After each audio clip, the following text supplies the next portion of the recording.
How do you do, buckaroos? I'm here with Large the cat. You can see her right behind me here. Every time I start the camera, she thinks she needs to be right here.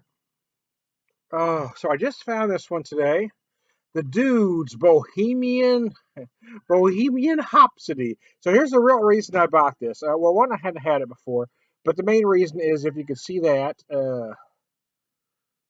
the official beer of 95.5 KLOS. So there were two rock stations growing up as a kid in the 70s and 80s in Southern California.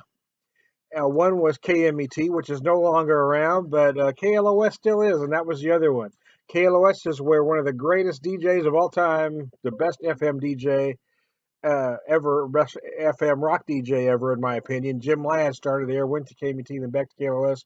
I'm not sure where Jim Ladd is now, but there is no doubt in my mind that he is the best FM DJ of all time. He had a syndicated show for a long time. I don't know if he still does it or not, called Interview. He just had the best interview style. He was a perfect fit for rock musicians of the time. Anyway, so I didn't really look up much.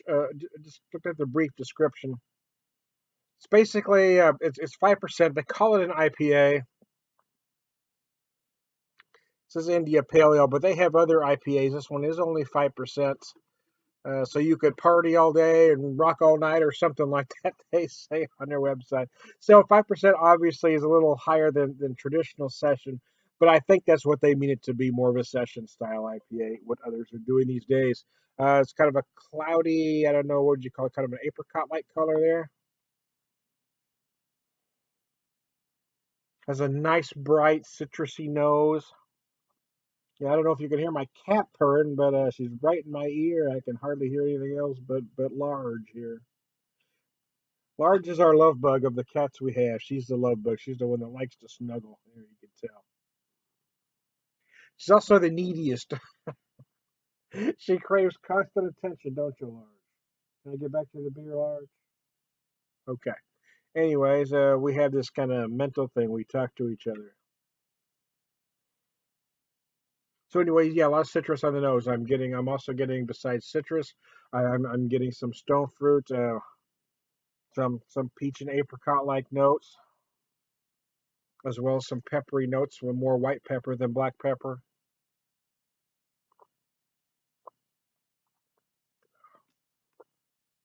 Oh, it's nice. It does have a lot of flavor. My issue with some of the so-called session IPAs is that they tend to feel watery. They tend to feel over hopped. They have that. It's like drinking hop juice. And some people like that over bittering, but I'm a guy that really enjoys malt. A lot of them just feel too watery to me. This one doesn't call itself a session IPA, so I'm not necessarily comparing it to them, but um,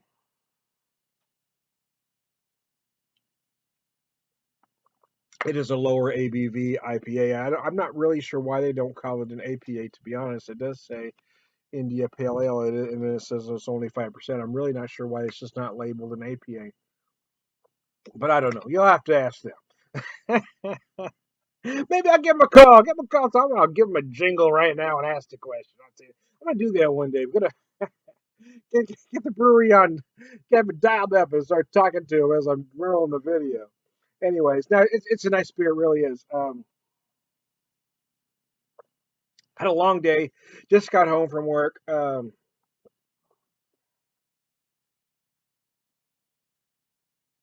this is the first beer of the day as I just started dinner. I'm doing some pasta.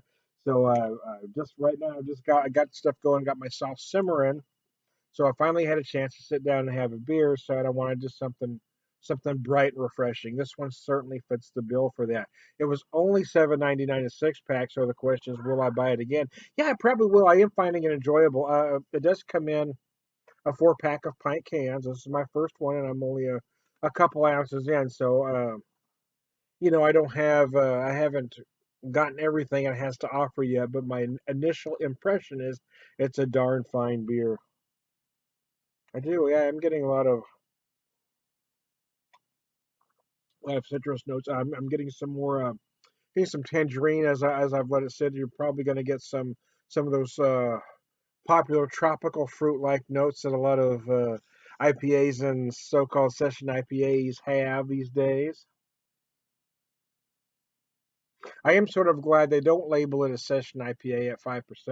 I am baffled why they just didn't call it an IPA though, or an APA. It kind of feels it has more of the feel of a classic APA, but what's in a name, right? Does it really matter anymore? We've blurred so many styles. I'm not really sure it matters at this point.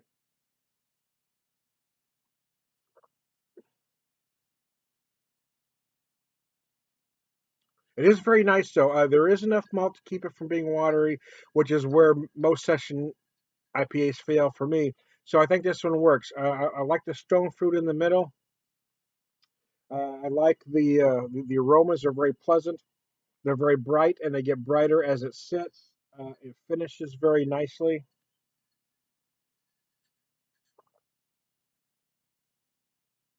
and just kind of lingers on your palate, but not enough to wreck it. So there you go. Food pairings. What do you say? Food pairings? Well, I'm having pasta. I'm not sure if I'd pair it with that. Um, I think I'd pair this particular one. I think I'd pair it with some hearty food. I think it'd pair nice with a good burger. Yeah, you might. I mean, it's not a big IPA, but I think it still might hold up to say some spicier, or some say Szechuan or Thai food, Szechuan Chinese or Thai food, barbecue even. I think it might, even though it is only 5%. There is a lot of hoppage going on here. I think it might be overwhelming for chicken. Possibly pork, unless you gotta, unless it's a real bold pork dish. So there you go. Hey, not that it matters. I'm just spitballing here. It ain't all gonna be gold. It's off the cuff, baby. I don't I don't rehearse, man. I don't script anything. If you want a scripted guy, I'm not your guy. It is a good beer though. So there you go. Excuse me. I'm gonna sit and finish the rest of it. Give Large the cat some attention that she obviously is craving. I'm telling the beer whisperer. I'm ready for beer whisperer in chief. And I approve this message.